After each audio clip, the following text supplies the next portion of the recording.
Ladies and gentlemen, welcome at Warsaw University of Technology. Together with Navid Sayed, Secretary General of NHANS, we will be co-moderating today's opening ceremony. I would kindly ask to Professor Krzysztof Zaremba, the Vice Director of Warsaw University of Technology, to deliver his opening address.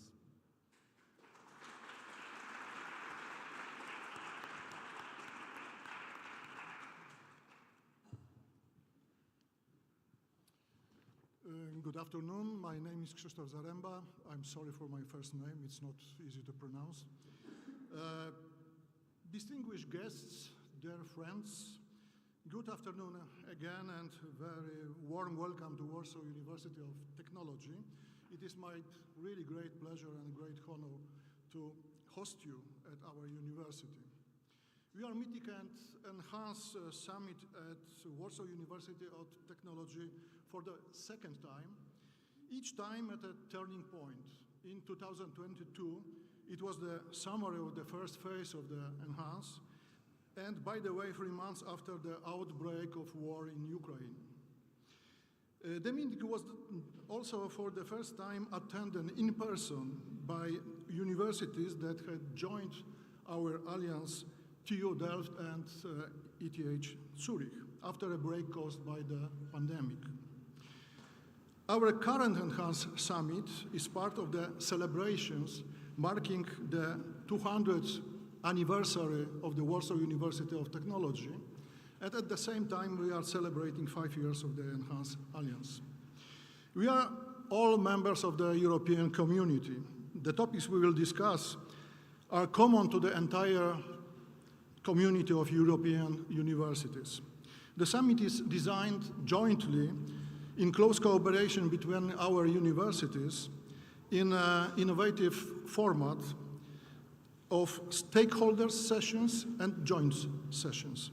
This format will enable a discussion among over 100 participants from all 10 NHANS partner universities and joint conclusions at the end of our meeting.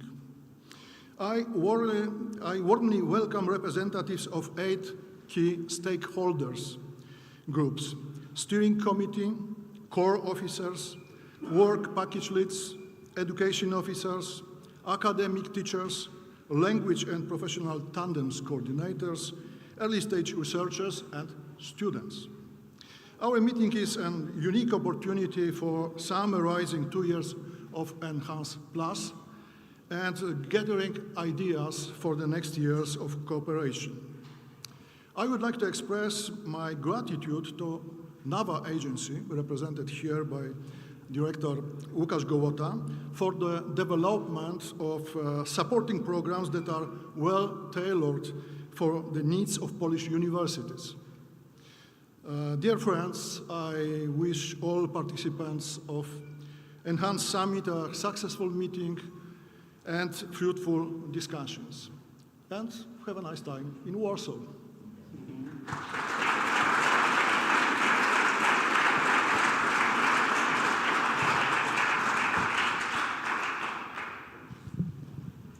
Thank you very much, Professor Zaremba, for your warm words of welcome. We really appreciate that.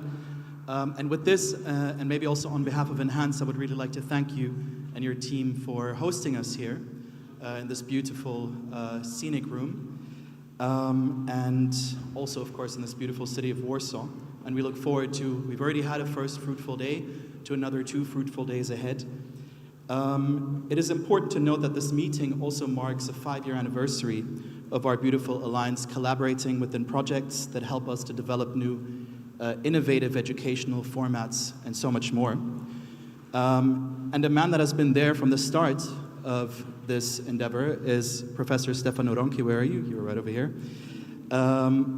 And Stefano was and is important in driving the ambitions of NHANS. He has been doing this from the very early stage. I would say you are a true fan of NHANS. And you, amongst obviously all of our other steering committee members, have been very crucial in making sure that what we do within NHANS is also being heard within your institution. Stefano is the Vice Rector of Education and Learning at Politecnico di Milano and a member of our Enhanced Steering Committee. Stefano, I would kindly ask you up on stage.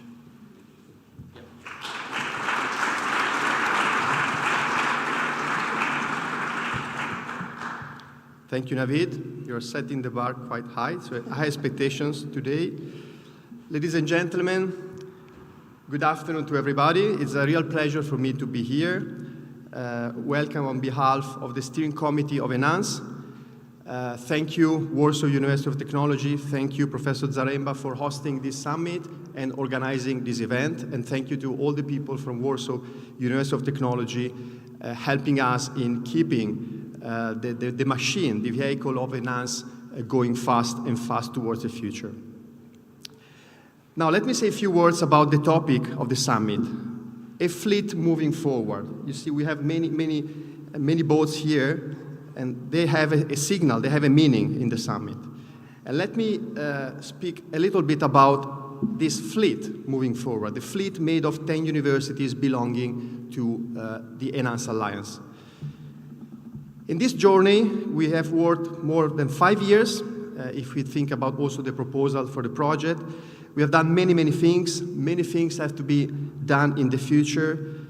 And first of all, I would like to thank all people working for the ENHANCE work packages, for the ENHANCE activities.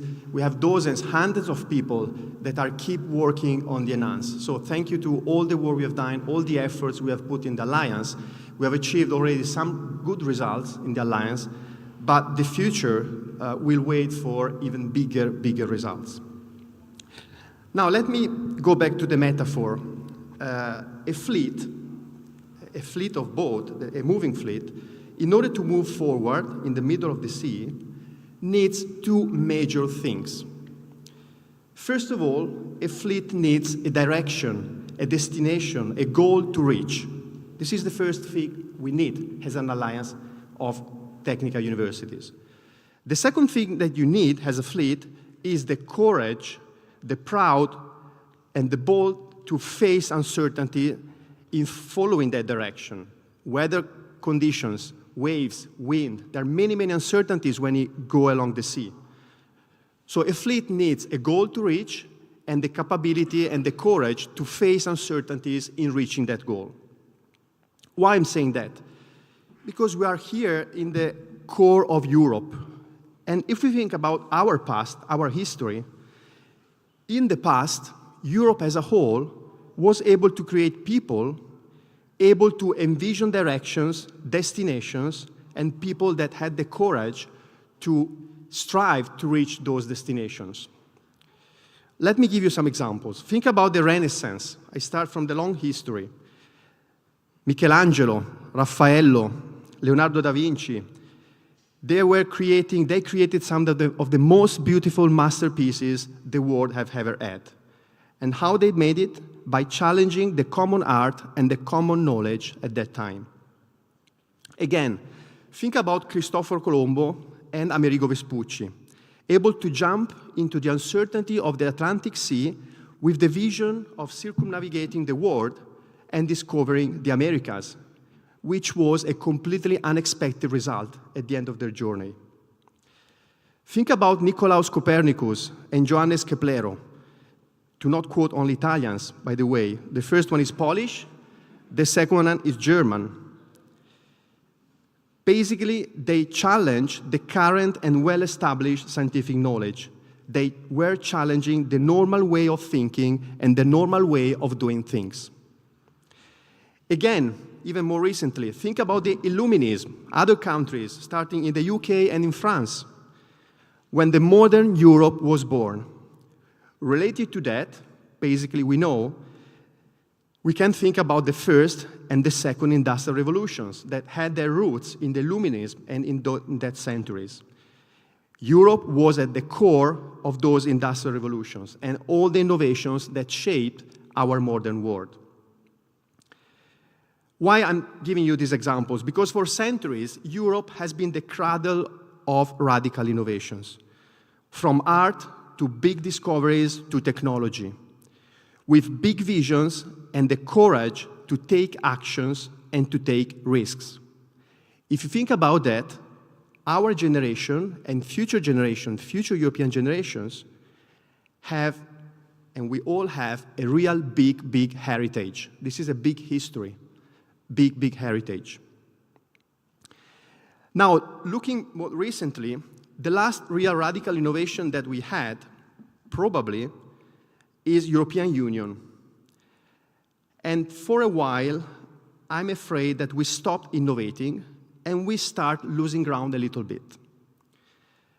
Now, most of you know me since many years, and all you know that I'm a real fervent European believer. I'm a strong believer of the European Union. I love European Union. For me, it's just like a religion, and I really see all the big benefits that all countries can get out of the European Union.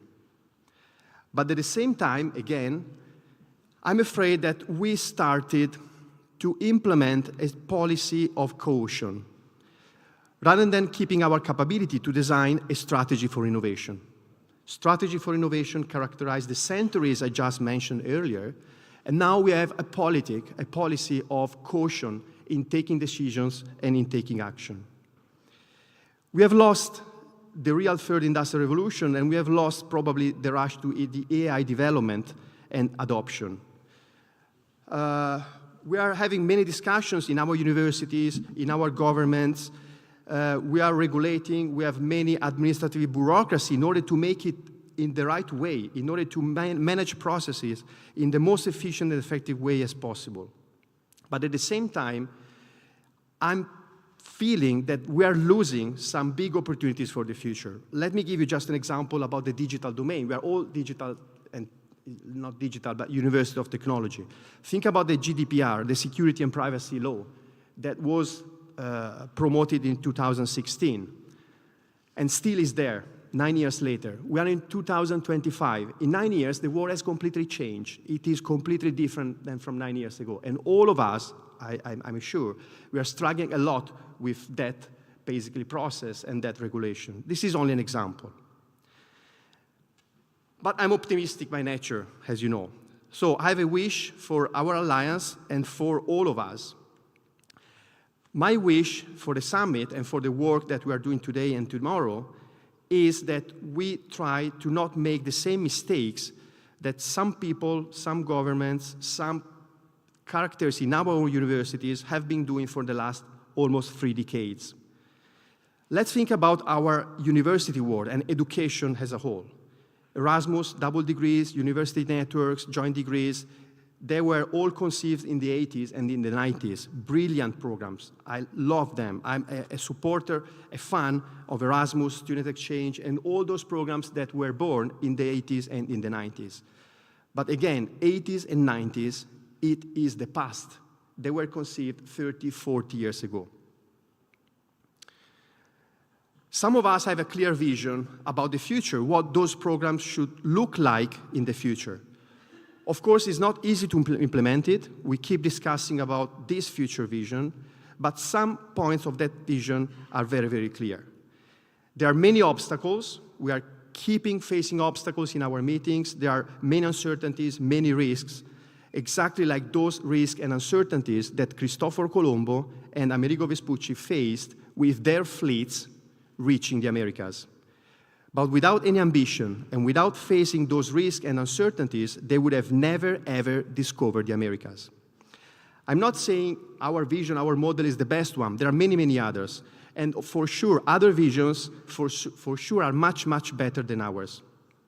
And any other vision is very, very welcome. But looking at our history, past history, I would accept those visions only if they are ambitious and disruptive enough. Otherwise, all the work we are doing in these alliances does not worth the time and efforts that we are all investing in it. So we need to be ambitious and we need to be disruptive, looking at the past in a vision in the future. So my final wish, my final statement for this summit is, let's be bold, let's be ambitious, let's remove our own constraints, and let's take action. Without the fear of the unknown, without the fear to fail, I would rather say I'm quite sure that we will fail. for sure we will face something. I can guarantee that we will fail in many, many actions that we will take, but this is part of the journey. So let me wish you all a good and bold navigation in this summit. Thank you.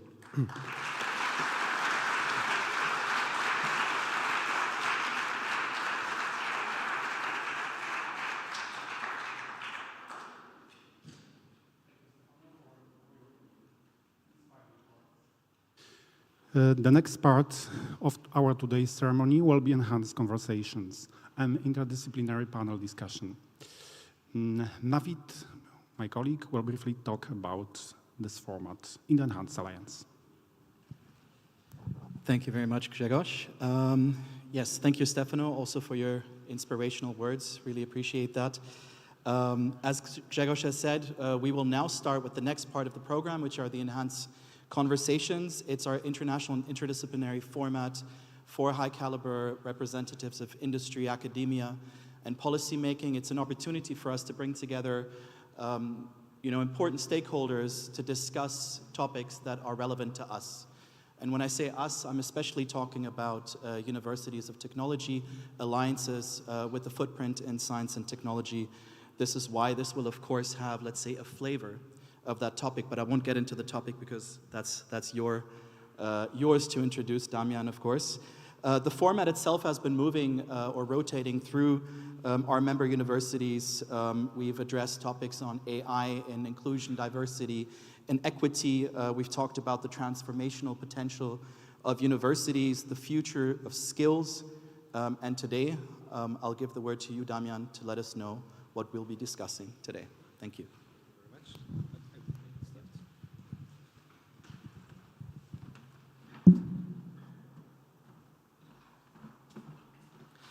Good afternoon. We are today in academia context, of course, but if we look at the world from a broader perspective, it's clear that something fundamental is shifting nowadays. We may well be standing on the verge of a new global configuration, one that could bring a new leading power, this is one option, or renewed tensions between several major players. And this new shape of our civilization will be driven to a large extent by economic competitiveness, which is increasingly rooted in technical knowledge. So this will be the starting point for the enhanced conversations today, which we called, as you can see, boosting European competitiveness, the strategic role of universities of technology. I represent IndustriUp, and now let me introduce and welcome our guests to the panel. Online, I hope we could hear each other, is Vanessa Debiais-Sainton from European Commission, Cabinet Member of Executive Vice President Roxana Minzatu. Could we hear? Maybe can you hear me? For this moment, but we will try again later. And other participants for our enhanced conversations. Dr. Rafał Bugi, TRUMPF Hüttinger, CEO. Please welcome on the stage.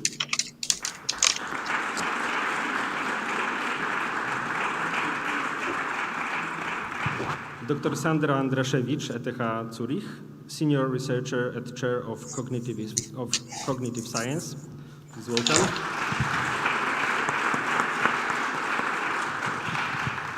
And Dr. Łukasz Gołota, Polish National Agency for Academic Exchange, Deputy Director General. Please welcome.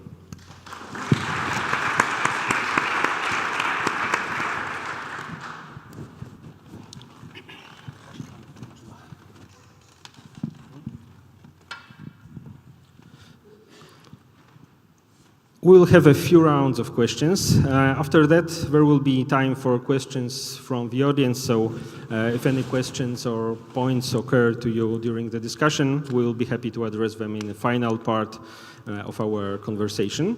And let's start with such topic. It will be, as I said, a broader perspective, which I hope will be good point to go then to technology. What is, in your opinion, Europe's current position in terms of technological competitiveness? I mean in comparison to global leaders as United States and China. So how can Europe strengthen its position globally in the field of critical technologies. And let's try again to hear with Vanessa. Could you hear us now? I can hear you, but can you hear me? Yes, yes, now it's okay. So if you heard our question, please start. So what's your question about the Europe's current position in terms of technological competitiveness? Yes, I will repeat it. How can, in your opinion, Europe strengthen its position globally in the field of critical technologies when we remember that there is a fight between the United States, China, and Europe simply must to go forward? Yes, thanks a lot. So indeed, Europe is in competition with other parts of the world, where in Asia and other continents are now producing millions of new engineers, of new scientists, while in parts of Europe we train excellent engineers, excellent scientists, but not in enough numbers. So that is why at European level we have proposed in the Union of Skills that the Commission presented earlier this year new targets at European level, so that 32% of higher education graduates would graduate in STEM fields, in science, technology, engineering, and mathematics, including 2 out of 5 women. And we have a similar target as well at European level for vocational education training. So it's very important to have this level of ambition in terms of policy, in terms of objective of what we want to achieve by 2028. So that is a first step. The second step is to engage not only the ministers responsible for education, but also ministers responsible for economy, for finance, and for employment. That is why last week we presented a Council recommendation on human capital, where the objective is to mobilize the head of governments on this issue, on human capital, on ensuring that Europe have the talent that it needs to be competitive with the other parts of the world. So that is very important, to set this vision and to set this level of ambition. And I very much liked what the two rectors said before in the introduction. I cannot agree more with the fact that we need a very clear vision at European level, and then we need disruptive initiatives that can make this vision a reality. And we see a potential in the European Universities Alliances, like ENHANCE, to meet and to match this vision. Of course, it's not easy, it's highly ambitious, but we see Europe being able to compete with the rest of the world if we make this diversity across our continent a strength. Thank you very much for this part. We will, of course, develop and go deeper. And now, Dr. Sandra Andraszewicz, what is your opinion? What is your statement about the problem? So, I think that Europe actually has a lot to offer, but the question is, does it have enough to offer to attract talent from the US? So right now, for example, we have a situation where a lot of academics from Europe that are residing in the US will be returning. The question is Europe an attractive place for them to come? Do they have enough resources? Is there space for them? Do they have positions? But do they also have the laboratories and the materials with which they need to work? So this is a question that we actually need to ask ourselves already here. And how could we obtain those resources? How can we secure research funding? Cutting the research funding has been happening also recently in quite a few countries in Europe. That poses a problem. So we need to make sure that there is enough resource for that.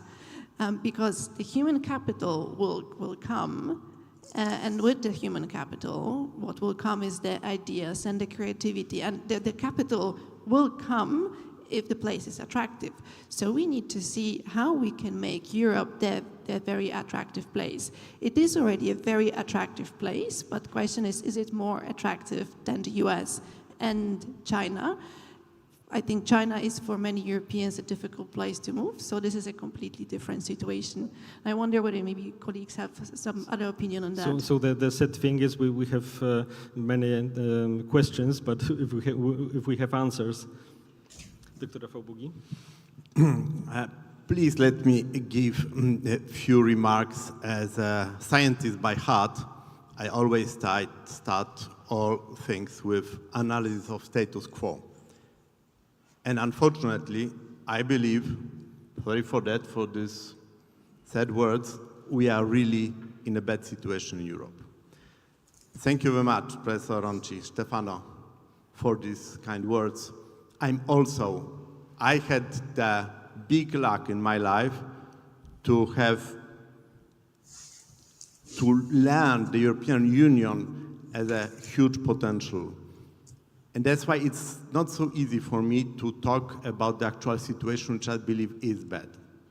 Not because of European Union, because the others are running faster. And now coming back to competitiveness with United States, with Asia. Always, I'm representing a company. My company is designing, producing equipment for semiconductor manufacturing. So you may say, wow, it's the top-notch technology. It is. You cannot buy anything really modern without using this kind of equipment. Also from us, it's not advertisement. Our customers, unfortunately, at first statement, they are only in the United States and in Southeast Asia. I really regret that we don't have semiconductor industry in Europe. Of course, you may say it's not everything. Yes, it's true. Let's take the other things. AI. Our company was looking to use AI, support AI programs.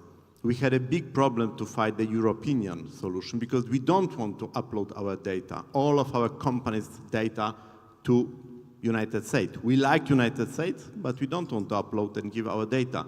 The same with Asia. So the status quo, long story short, is really bad.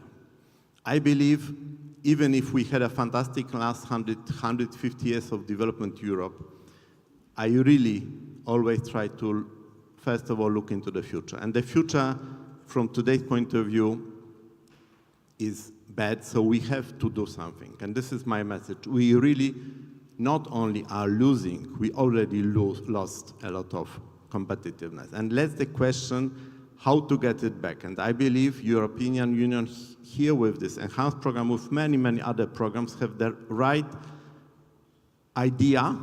The question is the measures, maybe, the programs, how to involve the technical universities, the engineers, the scientists in this development. Because today, if you go to China and to ask people on the street what is their dream job, they will tell you to become an engineer because they know this is their future. And they are doing this. I believe we lost a little bit this, and I would really like to learn how to get it back, that people like to do it. Of course, there's a lot of other things like money. United States, California, our customers are in California, and it is well known that the money in California is on the street, which is almost true, but we have also fantastic opportunities in Europe, and I would really like to learn how to do it in Europe because I believe we have fantastic people, but this potential not used. So I think that if we talk about future engineers, it will be a good moment to give the floor to Dr. Łukasz Gołota. As you work for NAWA, so on the field of academic exchange, what is your point of view on the problems? Yes, thank you very much. Good evening to everyone. Rector, congratulations on this event. I'm really impressed. It's a late hour and you are here with us. Thank you very much for that. A few words about NAWA, because this is main governmental agency in Poland which is in charge of internationalization of science and higher education. But I will start answering the questions referring to Professor Stefano. And I will tell you the true story. I studied in the United States. I was international student 2006, so it was 20 years ago. The mobile phone I bought in Chicago was Nokia. Generally, 80–90% of sales phones were produced in Europe. No one heard about iPhones. I'm not even mentioning Chinese equipment. 30 years ago, if you wanted to insult someone, you gave him Chinese product. One-use product, low-quality product, 30 years ago. Today, where we are, who has European mobile phone? One person. Really? Rector, drink for this gentleman on the cost of Polytechnic. One person who has European laptop. We don't produce. Who knows European software? I remember because I visited China quite often and I was observing what they are doing. Guys, we are asking what went wrong. In Huawei research and development, 40,000 engineers working every single day. The last stand of Europe, automotive sector, now is challenging Chinese expansion. I think this is the last one because software not, hardware not, AI. I don't know if you are aware. You know mobile mobile internet. You know LTE. This is 4G standard. This is the last European standard. 5G is American and rather Chinese standard. So the question is, when we compare like China and European, you know, we lost maybe our dynamics. Maybe we are over-regulated. Maybe we lost, you know, John Stuart Mill, my favorite English philosopher, used to say, genius can breathe only in the atmosphere of freedom. Maybe we got lost with this somewhere. This is my perception of this problem. So 6G, it could be Japan standard as far as I know. Still Chinese, I guess. And look, now is a huge competition challenge about 5G. Who will win the race? But who is taking part in this race? China and United States. United States is banning Chinese industry. China is fighting with American companies. Where is Europe? So really something went wrong. Maybe we are focused on bad things. But what I do really believe, why industrial revolution happened to Europe, but why digital revolution didn't happen in Europe. Because to me, I'm not kidding about this maybe social approach, about freedom, about mobility. That's why I'm really glad that as a NAWA, as an agency, we can support such events. Europe still has potential, absolutely has potential. We are still the motherland for scientists, researchers, for patents. I think that the question, what to do with that? Maybe no one has idea. So let's go with this question to Vanessa Debiais-Sainton. And I would precise this question to go to our European universities perspective. Please tell us, how do you think are European universities of technology equipped to keep up with the rapid pace, which we are talking about, of technological change around the world? Yes, thank you very much for your question. So, as I said before, we see a huge potential for European universities alliances like NHANCE to join forces. To keep up the pace, we need higher education institutions in Europe to share their latest knowledge. And as you said, there is potential, there is excellence, and you are all excellent universities all together. Now what is important is to share that knowledge, and there are many different ways of sharing that knowledge, and you do it. You can develop joint degree programs, for example, and as you said, reinventing what is the future engineer. What do we need for the future to keep up the pace? What kind of knowledge they need? They will definitely need AI literacy, without any doubt, but they will need as well to be able to think critically and strategically. Because what we see is that the first entry-level jobs in companies are taken by AI. So the new graduates need to be able to do more by using AI. And the third thing is to be able to manage and to be able to work in multidisciplinary teams, because the global challenges are multidisciplinary. So it's really important, and we know that you are engaged with other technical universities on that issue, and possibly come up with a joint European degree for the future engine. Flexibility and adaptability is absolutely key, and this is what we hear from many companies, the ability as well to continue learning and fast learning when you are graduates, because technologies evolve very fast, as we have seen. So that is the potential that we see from the European Universities Alliances by developing these joint degree programs, but also micro-credentials, because there is a need as well to upskill and reskill the European workforce. When it comes now to digital knowledge, what we see as well and what we hear from many major companies in the field of IT is the need to train the teachers.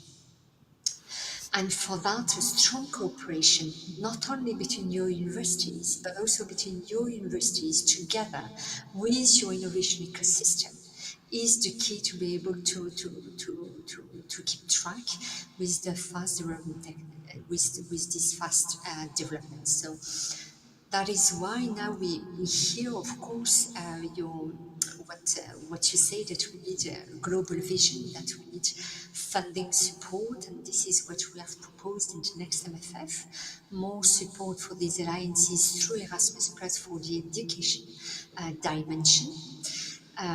So make sure that your graduates are future ready, but also support from complementary funding, for example, from the new European Competitiveness Fund, when it comes to supporting your cooperation with your local innovation ecosystem and connect them together. Sandra Andraszewicz, what's your point of view on this topic? So how universities of technology are equipped to that pace? I think European universities of technology are partially equipped to keep up with this pace. There are definitely some positive things. One is the legacy. The second thing is the number of very creative people that attend those universities, that have a lot of ideas, and they are prepared to take risk. Now, like with any innovation, risk is involved, and it has to be a part of it. And Europe also provides a very stable system in which creativity and risk-taking can happen. But what we have to make sure by creating alliances like Enhance is that we don't kill this appetite for taking risks. So we don't make it too comfortable. We don't make it also too difficult to be creative by putting too many obstacles on the administrative side. So we have to make sure that there is still space to conduct research, to develop ideas. We have to make sure that we have space to, for example, train our AI models.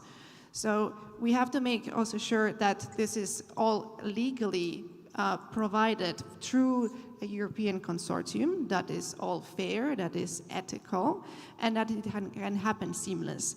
And that means that technical universities should not only cooperate within each other and with other universities, but they should also cooperate with lawyers, with specialists in ethics, but also with maybe business universities and people who know how to bring those ideas and products to the market, because that's another aspect in which Europe might be slightly lagging behind. We are a very diversified market. We are culturally diverse and language diverse compared to the US, compared to China. So we have to make sure that we can find seamless ways of overcoming those obstacles, and creating an alliance that makes this happen is a very powerful thing. So we have another subtopic, risk mitigation, everyday thing from the perspective of a business.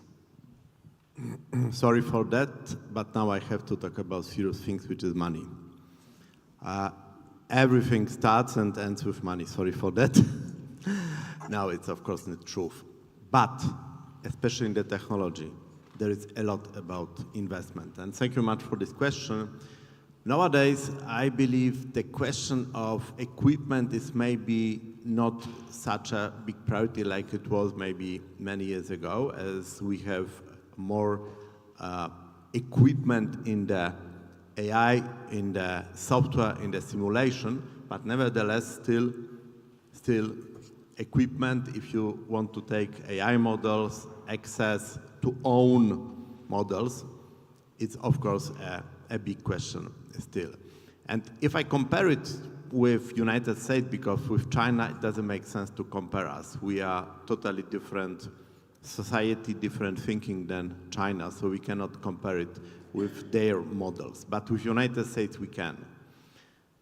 Of course, United States has a different business thinking. A lot of money is available for startups. They're also challenged. And I believe European Union in total is more wealthy, more money here available, but it's not working. There's a big difference to United States. In United States, we are all talking about Elon Musk and many other guys of that kind, when they take the money and it works.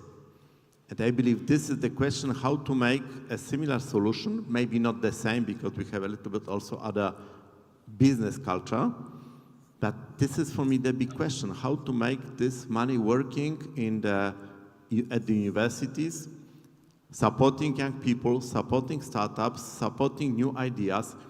And again, thank you much for this introduction, Stefano, at the very beginning. We have to accept that we can fail.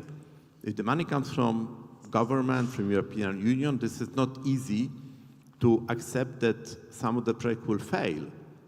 On the other hand, if you do everything not to fail, that means you don't risk and you reach nothing. So this is the big question, how to make this model working in Europe with our culture, with our big potential, because we have fantastic potential. And as I've told you, many technologies are still developed in Europe, but they are not working for Europe. Let's take flat panel displays. The technology itself, all of the flat panel displays were developed in Europe, but then transferred to Korea and now to China. And many other things, I don't want to go into detail, but many other things were really introduced, maybe even introduced, not only as a scientific work in Europe, but still then later the business was done somewhere else. And then the business, of course, supports the local guys in the United States or in Asia. This is the first question what I would like to ask you to think about, how to make this money working better, much more efficient. We have the money, because most of the people say, oh, we don't have enough money. Yes, probably more would be better. I'm sure would be better. But I think also it's not really efficient. And this is a big question what we need to answer in Europe, how to make this system working better. Maybe Łukasz Gołota, do you know the answer? Yes, thank you. When you mention about the money, I have to tell that my professor at university, my boss, always was repeating to me, Lucas, remember, for good love and for good science, you need one thing, money. So, but what I want to say, first time in the history of my country, Poland, and for sure European Union, if I heard you assemble universities from Nordic states, from Switzerland, and if I will hear from you the problem is the money, it's absolutely not true. We discuss, because we travel a lot, we discuss with directors of Polish technological universities. We had the opportunity to discuss with Director Zaremba, and I was asking, what's the biggest problem? What's the biggest problem with university? How can we help you? Maybe about equipment, so about money, yes, no, Lucas. Polish universities very often has better equipment than Western ones, because we joined European Union later, so this flow of money came to us, so everything is new. So where is the problem? The problem is to keep them working. The problem is how to commercialize them. So I think this question is not for universities. This question is about strategic thinking, what we want. What are our directions? Because when I'm listening politicians and at the European level, at the regional level, I still don't understand what they want, which directions we are going. If we are fighting for effectiveness, or we are fighting for zero green gases to be absolutely, or we are fighting for absolutely inclusiveness. So maybe we got lost a little bit, and we have to name the things. And what for universities, your initiative is an answer to gather potential, I'm also the product of internationalization. I was better student after that, I was better professor after that, hopefully. So this is at the level of university, but the question that you answered is more for strategic thinking, because we are doing our job. You work in the best places in the world, believe me. All people around the world are dreaming about working at European universities, and students are dreaming of studying at European universities, because we have quality, we have legacy, we have tradition, we have this potential. The question is, what then? Thank you. Vanessa, Debiais-Sainton, maybe you have some statement for this part of our conversation. Could we hear each other? I think no, but we will try again a little bit later. So now let's go to another part of our discussion. I'm curious to know, how do you think, how can alliances of European universities accelerate the transition from educating qualified graduates, it was the topic mentioned earlier in our discussion, to high impact employment, in particular in deep tech fields? How do you see that? I assume I should start, right? Yes. Right. In my opinion, it should be about collaboration and exchange with industry. So it has to be very clear interface, not only in terms of commercial collaboration, but also in terms of exchange of ideas. So universities should listen to what the industry believes is the key skill and how they envision it in the 5-10 years. That's actually very difficult because the technology is changing so fast that 5 or to 10 years is already very long term. But we have to keep up with the pace of that. We have to listen, we have to exchange. Another aspect is that we should actually make solid collaborations with industry partners, not only to exchange ideas, but also to have joint projects that allow us not only to develop new products, but also at the same time to keep the academic excellence and academic consistency in producing your own research. So these are the two things that I see as very important in terms of the interface of knowing how we also should educate our future students. Rafał Bugi. Internationalization means cooperation, and of course we have some language barriers from time to time, a little bit cultural barriers. We think there are big ones. Go to Asia, go to somewhere else, then you will see that we are really one family in Europe. Nevertheless, this also means we have to find solutions how to cooperate. And I'm really, really grateful. Really thank you for this initiative and many others, also with Erasmus, which in the beginning of the 90s, at least for Poland at that time. And I believe this is absolutely the right step. But this is only the first step. You have to go much deeper. And also cooperation means not only universities, but also being the partner for the industry.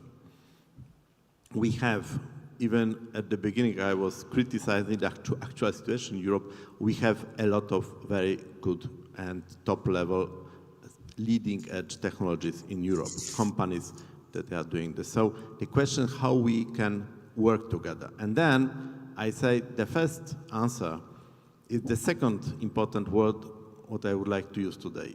Except money, the most important is speed. The problem is speed. Today's world is running really much faster than it used to be. Always the technology was challenging. I don't say it's a challenge for university. I say this is a challenge for regulations, this is a challenge for programs.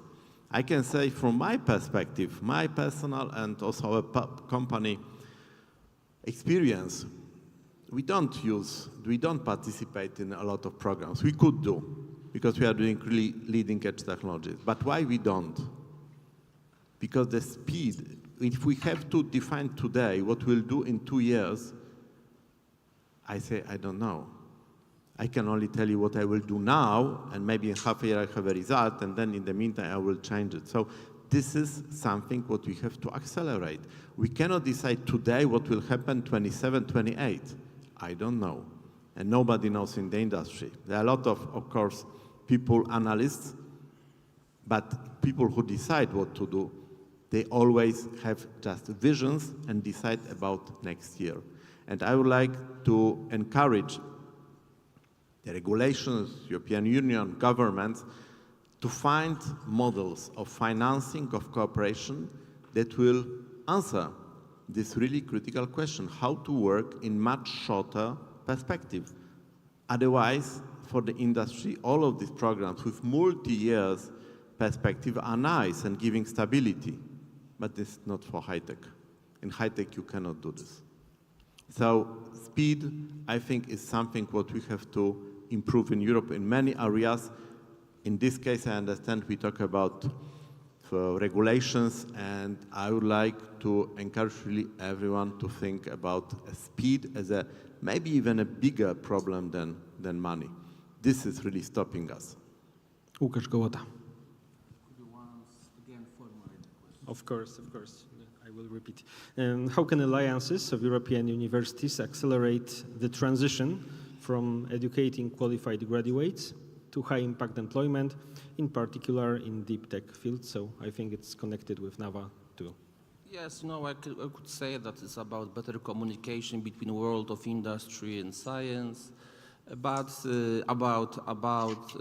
sharing results of the science. But honestly, I really do believe in that. Such events and such programs just make you better.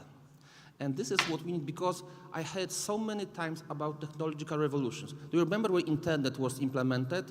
The new world. Then Wikipedia. Now everyone will be smart.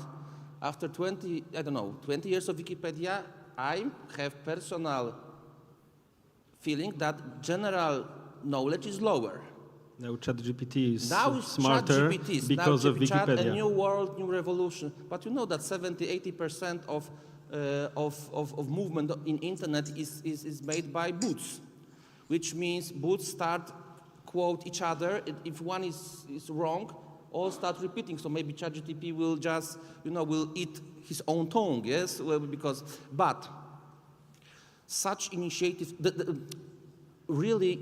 This is what the European Union does perfectly. Makes you this space for mobility, because it's not only about that you are going to another place and you see results of science of your colleagues, or if you see another programs, you discover yourself through those places that you are in. And that helps you to understand better reality. What I'm really worried about, I will tell you as a director of mobility agency, young students don't want to go abroad anymore for long stays. When I was a student, we were competing to go for 6 months to France, to Germany. We were doing everything to that. Now we have to chasing students and making them going somewhere abroad. 3 weeks, yes. Maybe 6 weeks I would go, but no for 6 months. So this is what I was trying to tell in the first round. Maybe we lost something. We lost this dynamic, this curiosity of the world, and we should start maybe the revolution not in ChatGPT, but maybe here. And such projects, alliance of universities, double diploma degrees, joint degrees, gave us this advantage, which is this culture of movement, the culture of dynamics is a little bit dying. And this is not about technology, I guess. We can see on the big screen Vanessa, Debiais-Sainton, so let's try again. We can hear each other. Okay, so I'm not sure if you heard this part of discussion, so I will repeat the question. Yes, I heard it. I was asking, how can alliances of European universities accelerate the transition from educating qualified graduates to high-impact employment, in particular in deep tech fields? What is your point of view on this? Can you hear me? Yes, we can hear you very well. Fabulous. So I would like to agree with all the speakers and with Sandra when she said that the key is to really enhance the cooperation with industry. And I agree with joint projects, with providing a work-based opportunity together with the companies, but also in terms of skills intelligence. And it's true that it's not easy to anticipate what will be the skills and the competencies needed in the future. But where everybody agrees is that flexibility, adaptability, going out of their comfort zone is absolutely key. And I will join Jacobs when he says that mobility is important in that respect. That yes, European degree and classical Erasmus Plus mobility provide opportunities for that. Now, I would say the key challenge for European Universities Alliances is to increase these opportunities for a majority of their students. And maybe they don't want to go for 6 months, but there are many other opportunities for them to start with a shorter period, with a blended intensive program, for example. And that could give the student then the appetite for going abroad for a longer period. Now, what the European Commission has proposed as well to put in place is a high-level skills board, bringing together at European level representatives from companies, from different sectors of the economy, together with representatives from universities, vocational education training, school education, and the regions to analyze every year to analyze the data from a skills observatory and compare what are the skills forecast, where are we now, and how can we go further. So this skills high-level board, if you want, would be a sounding board for the Commission for a reality check of our policies and our programs and make sure that the limited European budget that we have is invested in the right way so that it can help all of you in reaching the vision that we discussed before. Thank you very much. So let's go forward with our conversation about skills and talk about talents. How, in your opinion, alliances of European universities can help identify talents needed by the economy? Sandra Andrzejewicz.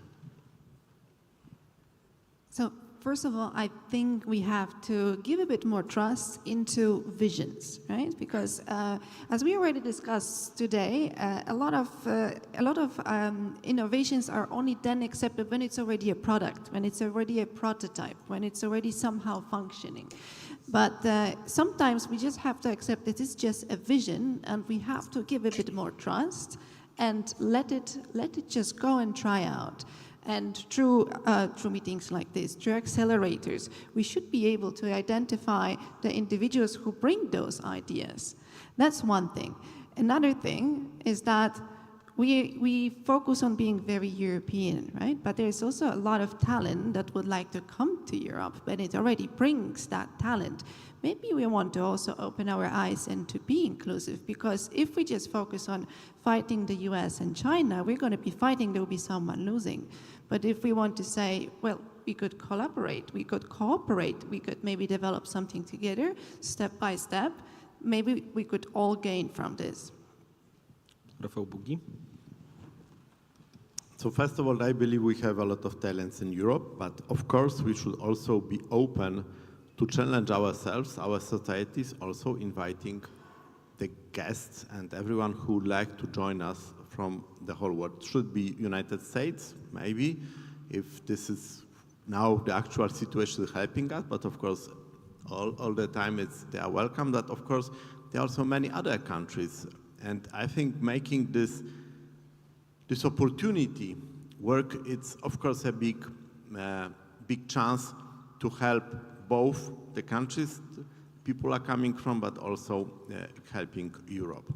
So I believe these programs are absolutely necessary. On the other hand, I believe that we have to make these programs also very clearly goal-oriented. We should not help anyone in the university on the social side. Sorry to be so straight. This is another program. I'm sure there are also other programs. We should be straight to us, to all of our students, to all of us, to say, hey, we have goals. You have to achieve those. You have to get the results. And the technology, the final results, is the king. So only learning is only a measure how to get to the result. And I believe this goal-oriented thinking, I think is very important. Many people talk today about design thinking. Design thinking means at the end also to get to the goal. And the technology, for me, you know, as I was a student, I was thinking I have to say, wow, technology itself is fantastic. And I believe it until today. I really like to play with the technology, if I have, of course, time, not to decide about money, just to really go and decide about some technology. But at the end, we want to see this technology working. I'm always impressed if I see that things what we develop is working in the industry. If you go today to AI and AI models, you had 100% chance or probability, or you are sure that you will see also units produced only with our units. So this is something what gives us at the end also the power, the motivation, and I think we should also show that to our young colleagues, to students, that you can achieve something. You can have, nowadays there is a culture of startups, but there is much more about this. And that's why I believe inviting people, yes, this is absolutely necessary. Inviting also people from different countries. I was also at some time at the Aachen University of Technology at the time I was in the study and doing my PhD in RWTH Aachen, so I'm really glad to see also the colleagues from there here. But nevertheless, at the end, I think we all need this goal orientation. This is exactly what is a differentiation from Europe. I see it from time to time. This goal orientation is something what we see in the United States, we see in China, we see in Japan, and I'm missing a little bit in Europe. So I think this is something what gives us. On the other hand, this motivation is not about a rat race. It's about really also achieving goals, means also getting success. And the technology, of course, everyone is dreaming about the next app, Java app, or whatever, Elon Musk to be Elon Musk, but there are a lot of things you can do and really get success in the energy generation, like photovoltaics. We are also participating and gives us fantastic motivation to our work, to our engineers. If you see the photovoltaic industry to develop, you can talk about AI. We talked a lot today about this. You can talk about a lot of other technology. And if you see it working, and give me your just one point which always surprised me. And just 2 months ago, I had, for other reasons, visited Phoenix, United States, and I said, whoa, I have to drive Waymo, you know, the self-driving taxis.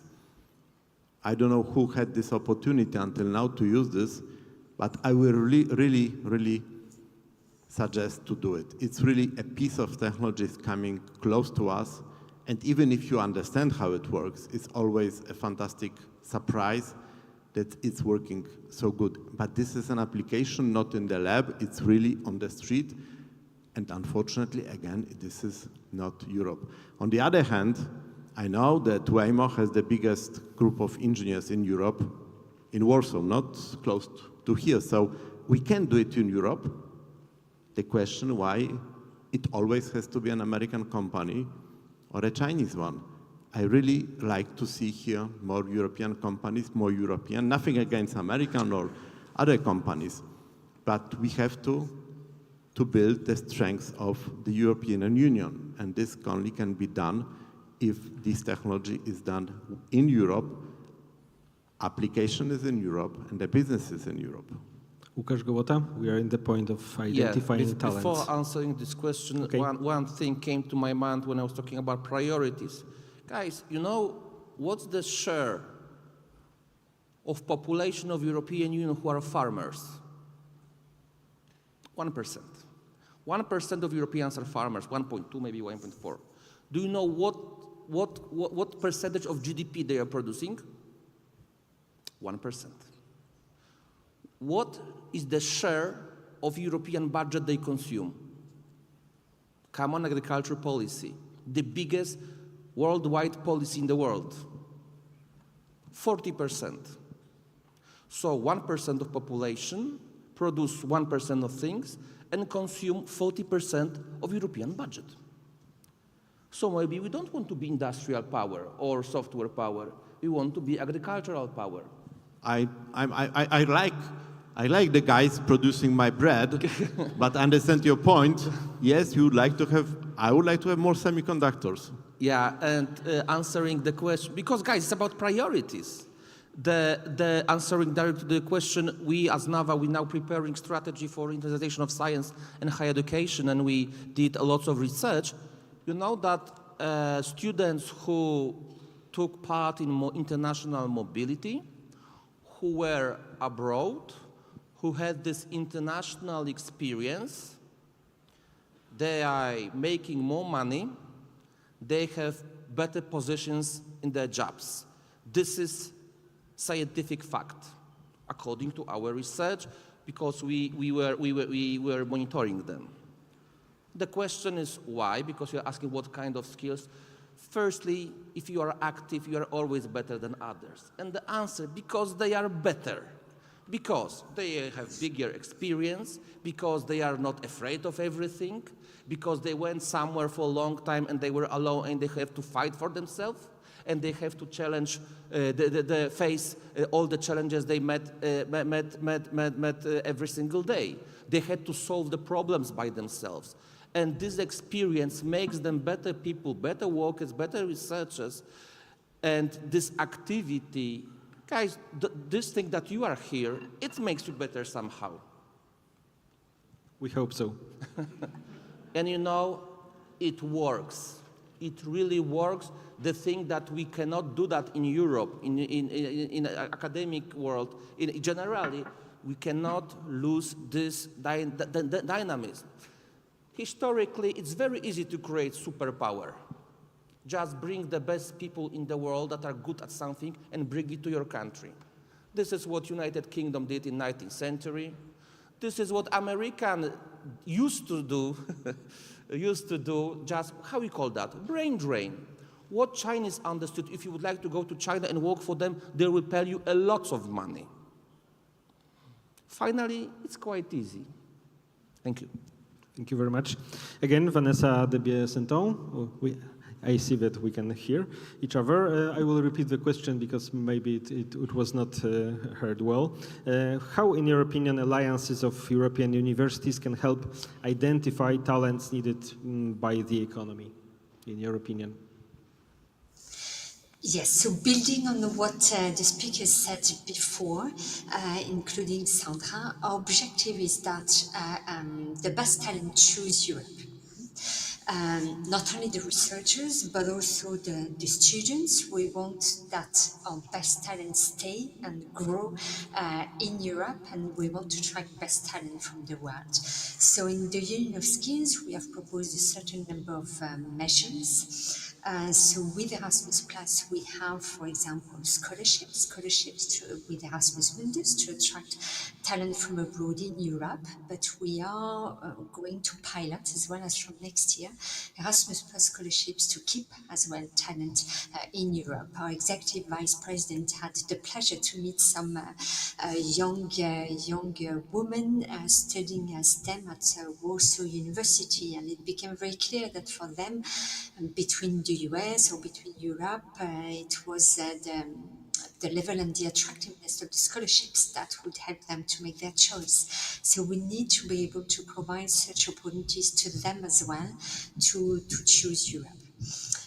Then, as you said, Sandra, how do we attract best talent?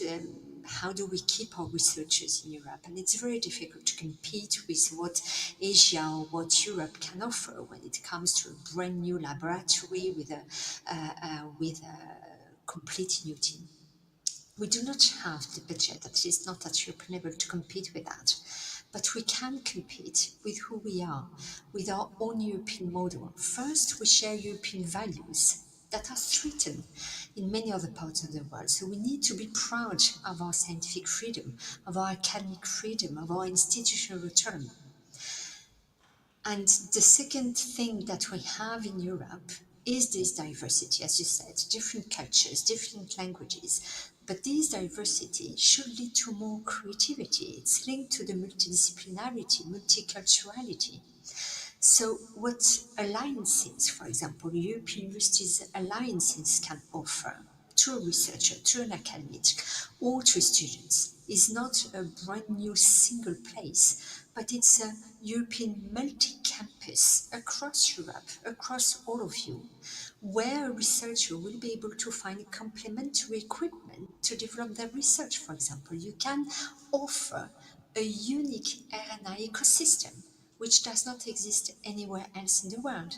You can offer to the student a unique education training ecosystem complementary between your universities, multicultural, multidisciplinary, which does not exist anywhere else in the world. And we strongly believe that these alliances, but again, I fully agree, we need this disruptive vision and the right instrument to support it, to be able to keep and attract talent in Europe.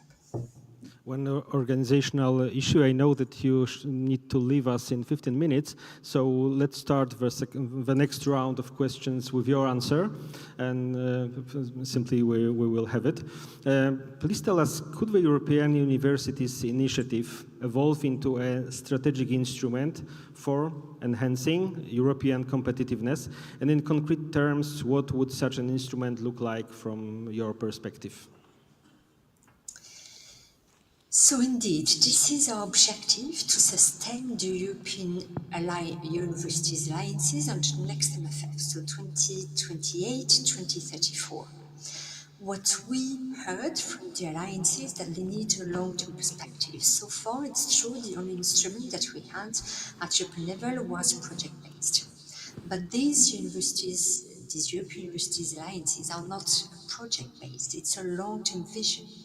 We want to make them sustainable long-term. So that is why we need to find a way, and our services are working on it, to support them at least for the 7-year period for the next MFF. Of course, with checkpoints along the way, with clear objectives and clear indicators to follow the progress. So a long-term sustainability attached with a long-term strategy. They will be what we propose, that they are still anchored in Erasmus+. Education is key, mobility of talent is key, and the objective is that a majority of students can benefit. We hear your comment that we need to allow the alliances to fail and take risk. And the point is taken. This is what we have tried to do from the very beginning with the alliances. At the same time, after 5 years of testing, the alliances have been able to see what works well for them, what have been the good practices that work well for them, their students, their academics. So now what we expect for the next round is to really mainstream these good practices across the faculties, across more programs, so that the majority of students can benefit from these multiple ways of learning. It can be joint degree programs, it can be a micro-credential, it can be a blended intensive programs, it can be a living labs with company, it can be challenge-based approach, work-based learning, integrated and embedded into curricula. What is important and what is the key for a majority of students to benefit is to embed mobility, all these cooperation projects within all the existing programs on top of developing new programs. So that our objective is to make the graduates future ready, together with the companies and together with the innovation ecosystem of the European Universities Alliances. And this is where we have proposed to as well support this cooperation with the innovation ecosystems through the European Competitiveness Fund. where alliances are uniquely positioned to deliver future-ready graduates for the strategic domains where we need more strategic autonomy of Europe. And the third point as well, what we have heard, is that education is linked to research innovation. And from the beginning, our objective was to remove silos between education, research, and innovation, to feed the pipeline of researchers, but also make sure that research feed back to education for top-notch knowledge. For that, we have proposed as well, there is a reference to the European Universities Alliances in the Horizon regulation. For here, we need to find what the alliances can offer that is unique. And here, this is what I mentioned before, it's providing this R&I ecosystem, this complementarity between universities to share equipment, share the R&I support that all your universities have when it comes as well to human resources and career opportunities, not only in a single university, but in 9 different universities, and possibly with your innovation ecosystem. That is unique in the world, and that we would like as well, possibly Horizon Europe to be able to support for those who want to, based on a voluntary and competitive approach. Vanessa Debiais-Sainton from European Commission, Cabinet Member of Executive Vice President Roxana Minzanto. Thank you very much. Sorry, but we have delay in our communication. Thank you very much for being with us, and we can greet Vanessa for her involvement. Thank you very much. Thank you, everyone. Keep up the fantastic work. Thank you. And let's back to our one of our last questions in this discussion. Could the European Universities Initiative evolve into a strategic instrument for enhancing European competitiveness? Sandra Andraszewicz. So my answer is yes, very big yes, and let me explain why. Okay? So I work at the university, and I think this is a great place to be. Do you know why? Because it's, in so many ways, it's versatile. It's not only for education, it's also for research, it's for incubating startups, it's for translating findings into applications, but it's also for communicating with policymakers. So that's very, very important, that we need to have the interface also between the universities and policies. And the policies have to help us as research, as technology makers, develop further this technology and bring it to the market. So the university is a great place because it's a multi-purpose place in that sense. And then when you bring top universities from Europe together, they have power, right? So if they believe that there is something about the policy that they need, they actually can bring it as an issue. And that's a very big advantage. Another advantage is that when we're all located in Europe, and Europe is small geographically, we are very mobile, and we can even optimize our resources, our labs, our people in such a perfect way that if I need equipment that I don't have in my home lab, I can, within an hour or two, I can be in a different place, and I can make use of that. So that's the second aspect of what makes Universities Alliance in Europe such a great place. And I have third more point, and then I can give space. My third point is that technical universities cannot focus only on educating engineering and STEM subjects, because the engineers, they need to know how to address the user. Any technology is about the user. It's for us, it's for humans. And they have to know how the user is going to interact with this technology and how to address their needs, and again, how to market it. And that's why we also need to educate outside of STEM within technical universities. It's especially important in robotics engineer, for example, because we have psychology there. Rafał Bogi. I believe it's a very obvious answer. Yes, the research is always a result of cooperation. Yeah, we mentioned maybe some genius guys in the past, but also those guys, they have learned, they have developed their skills, they level with contact with other well-educated, experienced guys. So I believe always the development of technology, by the way, also culture and the others, but today we talk about technology, it's always at the border of different thinking. Different thinking may be in the same university, but of course, this is even more in the question if you have guys from Sweden to Italy, to Poland, to Germany, or somewhere else. And I believe this is absolutely a must to have this, exchange. On the other hand, the technology, typically we say, whoa, AI, it's informatics, computer science, electromobility, it's maybe electronics, and the others. No, electromobility is mechanics and electronics and chemistry. AI, it's always the question of the application. You may have finance guys, you may have electronic guys, you may have social guys, many other.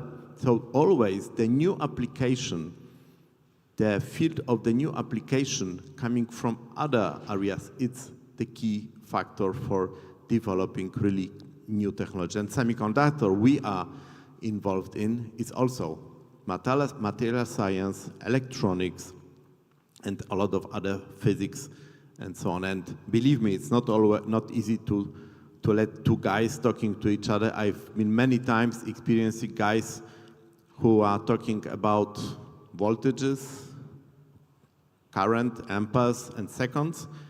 And there's another guy who is talking about electron volts, plasma density, and only together at the edge of different science, you get a new application and really the development. And that's why I really support, and I'm really glad to see this initiative. What I really like, this is not a 50 or many or hundreds of different universities. I believe, yes, variety is important, but if you have a too big group, it will be lost. And I believe that's why this group, okay, maybe it's space for another one or two, but maybe not another 20. It makes sense because only in the differentiation, but still in a relatively small group, the development can be done. So I really think it's a fantastic initiative. I think this is also the question of support for this from European Union. I understand this is given. The question is about the industry. And now I can also talk from my perspective. I think what we are lacking in Europe, what we are really missing, it's the closer cooperation of industry with universities. Yes, there are a lot of good examples. I hope what we are contributing as a company is also a small part, but still it's not enough. And again, the application is always coming from the industry. That's why I will really strongly suggest to also involve the program space to get also industry in that. I don't say fixed partners because today Nokia is a good company, tomorrow someone else. But I think this is very important, and this is what we see also in United States. Let me modify a little bit the question for Łukasz Gołota. What kind of instruments NAWA has in that field which are somehow coherent to enhance? Yes, because the last question. Last question from my side, but not last in our discussion. Yes, I absolutely agree that university, because I'm also assistant professor at the University of Warsaw, university is the best place for work ever. You will not even, this is something extraordinary. NAWA supports, we really believe in this institutionalization. If you like Warsaw, and if you would like to develop your career here at Politechnika Warszawska or any other university, and you would like to come here for 3 months, for 6 months, NAWA pays for that. So we have programs for incoming professors, if you are at the beginning of your research road, or you are well-recognized, worldwide famous professor. We have two paths. So NAWA pays for that. We have special ULAM program for incoming professors. And if you are thinking, do not hesitate. If you would like, for example, open double diploma program with Politechnika Warszawska, we will pay for that, because we have special we have special program for insertion of those programs. If you would like, even come for short-term visits, like conference, 2 weeks research, I don't know, 1 month research, we will also support you with these ideas. And that's a very good ideas. So if you will need any support in this method, please do not hesitate, visit NAWA website, and you will find, because we have many programs which are designed for very concrete target audience. Thank you very much. So everyone will find something for himself, herself. This is not the finish of our discussion, but this is the moment for you. If you have any questions for our participants, it will be great to have that questions and answer. Please only indicate the addressee of your question, and we will try to manage with that. Anybody? Oh, we have one question. The first one.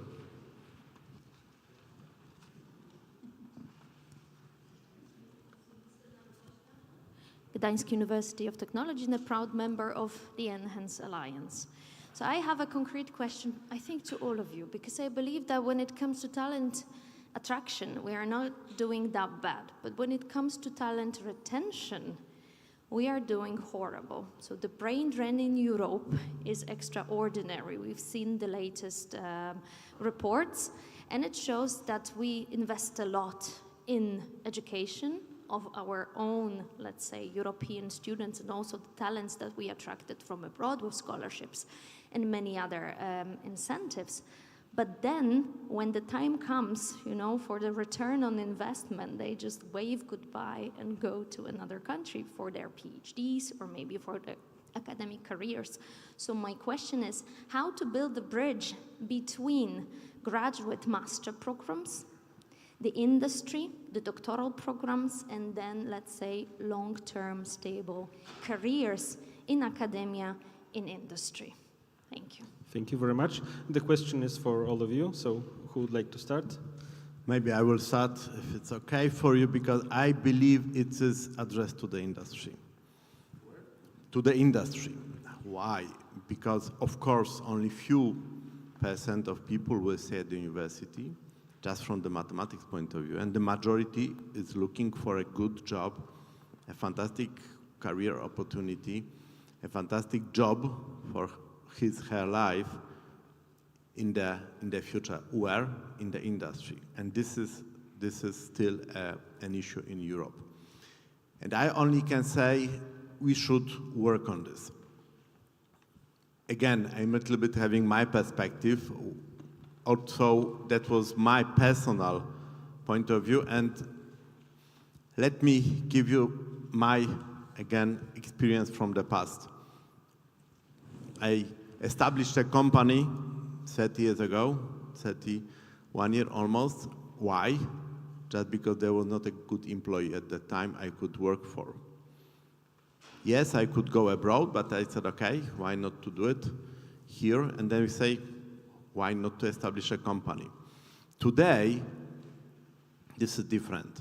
And I hope also this was our and also my ambition to create jobs that are interesting to young people. Interesting, well paid, giving good opportunity to develop her life, not only career. And I think this is a critical question. Thank you very much for this. But the answer is how to bring back high-tech industry. Why high-tech? Because high-tech is more interesting. High-tech is also developing the society, the country.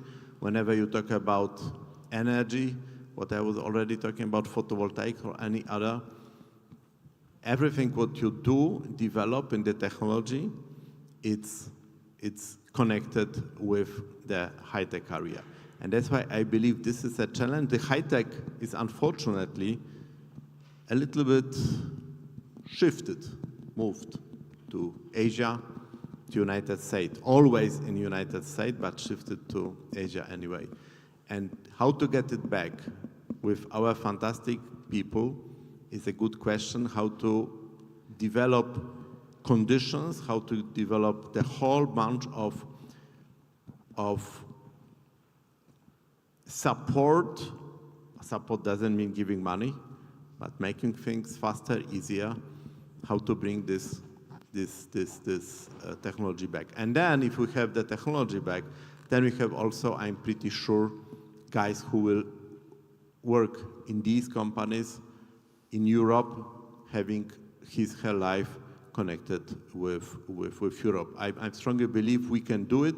The question how to win it back. We have had this. Europe was a fantastic place for people. We lost it a little bit, yes, maybe not a little. Now the question to industry, maybe to governances, to European Union, how to support this process. And then we'll have people who will maybe come from the United States, come from China, and not us, our colleagues, immigrating to the other countries. Would like to add something? Maybe I add something.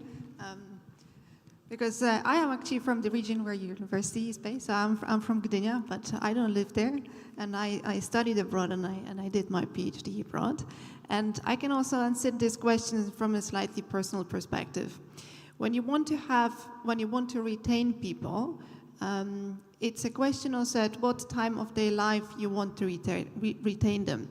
On one hand side, you want them to go abroad. You want them to go out and explore, exactly as you said, that they have to go and experience because they bring something back. But then at the same time, they need to have a landing spot if they're supposed to come back. So they need to have jobs, exactly as you said. So the solution maybe is not exactly at the university level, but at the industry level to have enough jobs. I know from a lot of my friends that they would like to come back. Some of them did, but some of them have remote jobs because they moved back because of personal reasons, because they want to be in a place that has a nice quality of life, because it's close to the family and so on. But the job is always a very important component. And another important component is when do they get to their international experience and what part of their life, because this is very critical. At some point in your life, you might just stay where you are because of a job unrelated reasons as well. Very briefly, it's a very good question.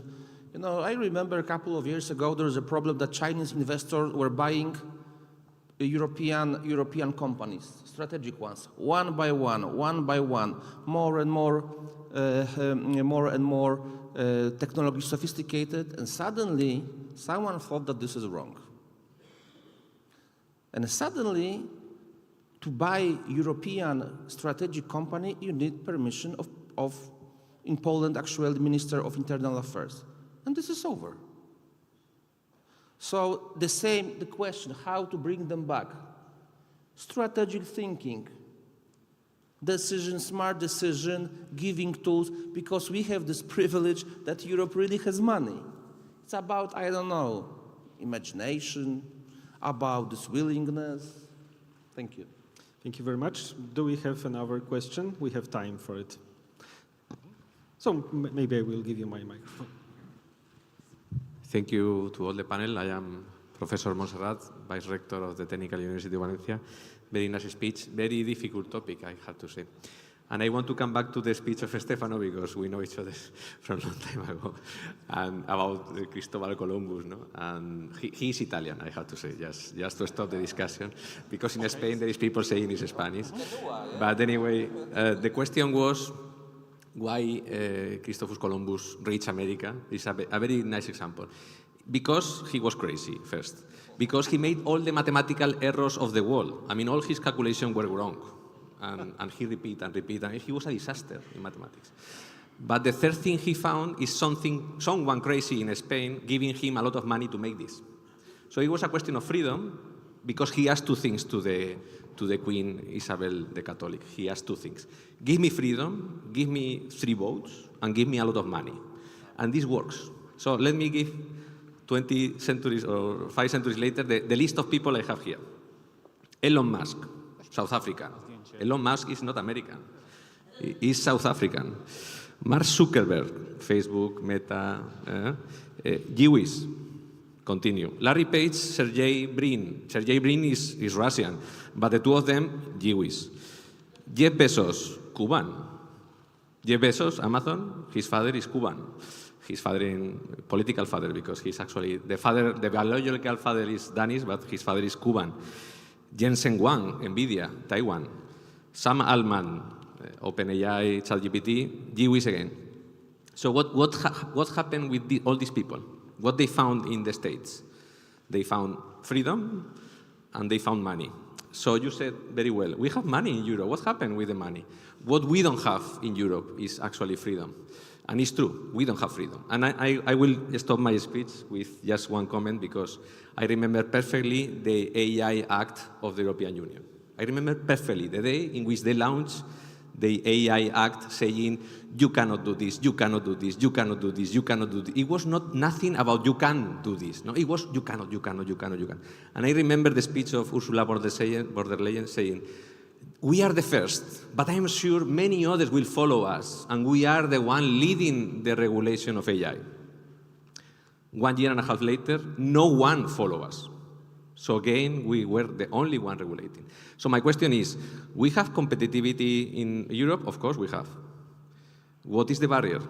It's likely in the European rules. It's likely in the philosophy. It's likely in the lack of ambitions. So how we can, from the European alliances, help the politicians to break these barriers? This is my question. I have to respond 30 seconds for that. And don't forget about our contribution to European studies, Maria Skłodowska-Curie and her freedom. First woman who gained Nobel Prize, whose first person who got probably 2 Nobel Prizes, and only one in the world in 2 disciplines. What would happen if she couldn't go to France? This is this freedom, and using the brains of people, just give them space, that's all.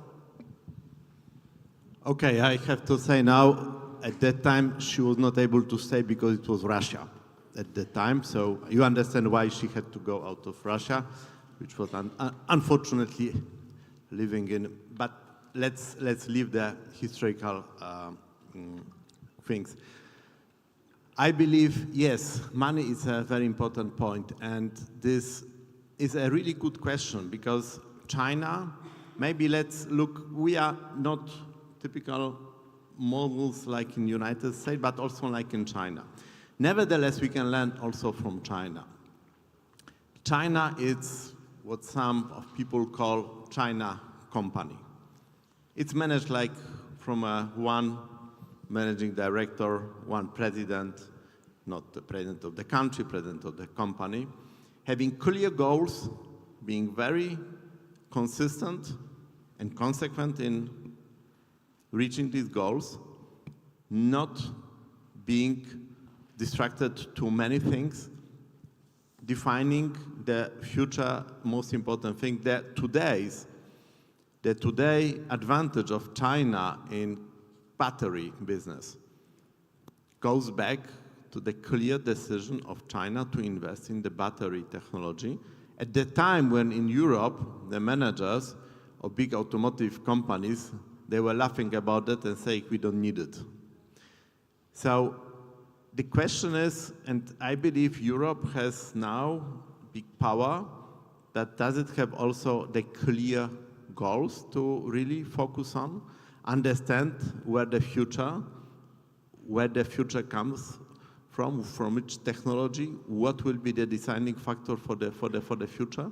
It's the first question. The second question, American answer is being fast. The President of the United States is not deciding, whoa, we invest in AI. But if there is any opportunity, that there is enough people, enough money to decide and invest really very fast. And be also flexible and open to rethink. Jeff Bezos, you said, making Amazon. let's say, very conventional business. But at some time, they said, okay, I will do AI. Do you know that, of course, AI from Amazon, it's one of the strongest ones. And the data centers, even a little bit step behind. This is the biggest business of Jeff Bezos, not Amazon, because he invested in data centers. So I believe understanding the future, one, you can decide like China, or you can be fast. I'm afraid we are not fast, and we are not deciding what we want to do in the future. We have to find our own strategy as Europe, how to be competitive. And if we talk about the future, I will just like to give you some rethinking. We talk about AI. I'm also fascinated, I told you about self-driving cars, but also AI. I believe it will change our life, but I don't have to say it. There are millions of people saying that. But do you know that if we'll build AI centers like we do today, that the energy consumption of all of the AI models in 2045, in 20 years, will consume 100% of electrical energy we produce worldwide at that time. 100%. No time, no light, no nothing. 100% goes to AI. So we have some challenges.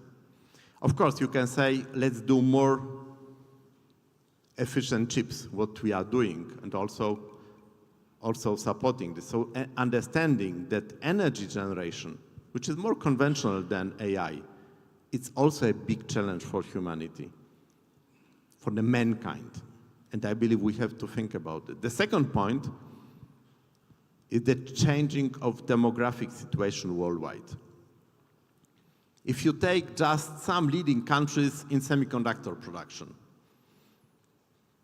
Taiwan, South Korea, Singapore, of course, and a few others. Do you know how much electrical energy goes? In Taiwan, almost 10% of electricity available, not only produced, available in Taiwan goes to chip production, 10%. It's huge. South Korea, almost 5%. Singapore, more than 5%. So this is really a big challenge. But there is also another question. In all of these countries where you produce chips today, the demography is unfortunately showing that we have a problem. The population, if you take the population of those countries, 2000, 2010, 2030, 40, and 50, you see the declining number. People who can work between 18 and 60, the number of these people in these 40 years will be reduced by 50% in Taiwan, in South Korea, in Singapore, a little bit less. The only country where it will, Japan as well, a little bit increase, but maybe it was done before President Trump, was United States, where still it's a little bit growing. And now talking about those countries who produce semiconductor, but the same is of Europe. So the next challenge we have is robotization. And not automation we have now in the industry, but robotization of real humanoid robots. And again, the first status quo of the situation today is we in Europe are not participating in this revolution. We don't even feel this. This is done in China and the United States. And we have, again, to understand, and I really like to encourage Europe, governances, European Union, to understand the future demands, put clear focus on those, support these, or to find a solution to be fast, like United States. But I believe understanding the focus, this analytic thinking was always the strength of Europe. So we should do this and then be very consequent in getting the solution for the questions for the big challenges of the mankind. And we have time for last analysis of our participant Sandra Andraszewicz on the same topic. So I would like to come back to the topic of policy and of freedom in research and in pursuing technology. I think you actually brought a very good speech and a very good example showing that Europe is facing the risk of over-regulating, to be overly protective, that actually hampers the development of technologies. And that's a great point. And actually, it's not a point.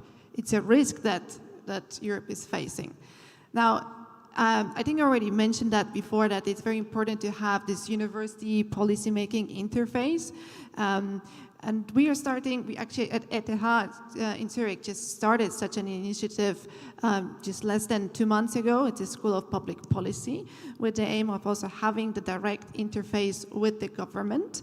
And as a European alliance of universities, one could think about such an initiative that actually links directly to the European structure, so the European level governance, to bring the issues that the research has and the technology development has. And also to bring it up to speed, because if we're going to take 2 years to develop the regulation on that topic, that might be also too late. So I think this is the key point that you're bringing. But again, if we're talking about the alliance, we're bringing not just one university, we're bringing 10. That's a lot, right? And that's difficult to ignore. So if you want to bring it as a group, then you're gaining power also with respect to the policymakers to bring up exactly the point that you've made, not to over-regulate.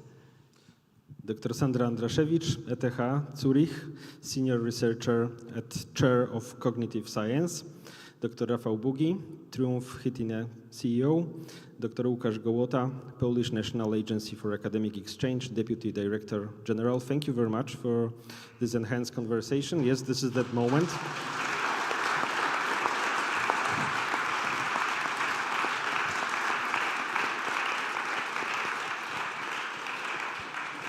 Damian Kwiek, Industrial, and we have one more thing, as Steve Jobs said in the past.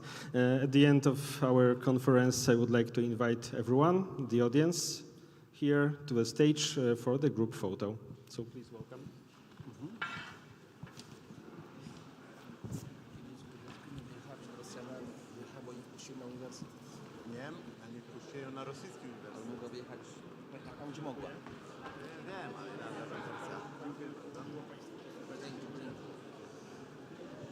Wyjechała, nie?